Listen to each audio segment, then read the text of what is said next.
Hey guys, Professor Bill, Comic Book University, and Death Orb, issue number 2 from Dark Horse Comics. Let me tell you about who made this comic book before I tell you about why I refuse to like this comic book. Kind of. Okay, so here comes the first name I'm going to screw up. Ryan Ferrier. Ryan Ferrier? It can kind of go either way. The double R, that's what's kind of tripping me up. Okay, art, Alejandro Aragon. And those two are also the creators of this comic book. Chris O'Halloran is the colors, and Ryan also did some lettering. And Alejandro did the cover. So anyway, it's basically Chris O'Halloran doing colors, and everybody else is just the creators. Okay, so moving on from that, Ryder, this dude who, he didn't really impress me in the first issue. You know what I'm saying? Just didn't, like, his wife and his child, and they were taken by this guy named Father, and blah, blah, blah. It didn't make a lot of sense, didn't do anything for me, really. Did just enough to make me interested enough to kind of look at this comic book, the second issue. Just barely eked out me saying, okay, fine, I'll check out the next comic book.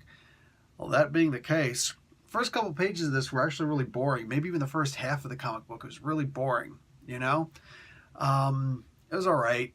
They had he was captured, and then these people are like, we're actually the good guys, but yeah, man, like we're gonna kill you because you're a bad guy. You're one of the biker gangs. No, I'm not. No, you are. You're with the bike. Yeah, but I stole that bike after I killed an entire legion of the gang. What? No way. And finally there's some trust built, and I don't know, whatever.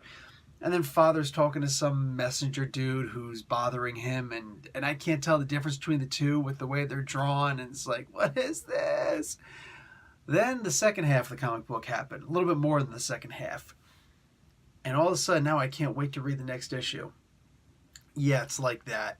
They show up, there's a fight that they gotta do.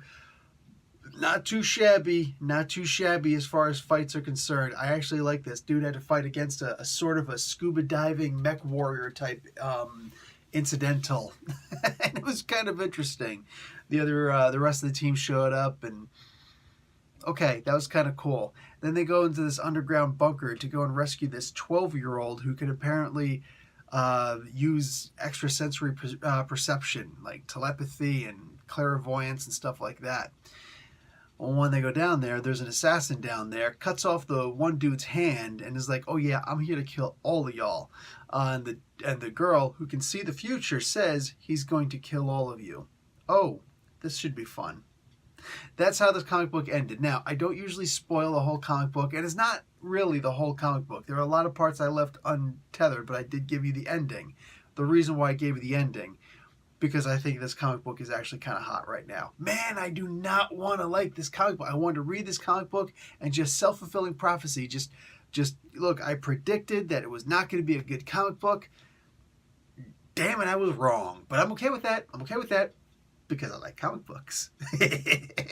So this is kind of like a very satisfying loss. Literally, I did not expect this comic book to be good, and I was really just trying to confirm my suspicions that it wasn't good. And all of a sudden, Death Orb just reached up and said, "Psh, buy the third issue." I'm like, yes, my master, I shall. Like Renfield, Anyway, this was surprisingly good, and I liked that. I liked that a lot, guys. Consider checking this out. The third issue. Looks like it's going to be good. Professor Bill, Comic Book University. Class dismissed.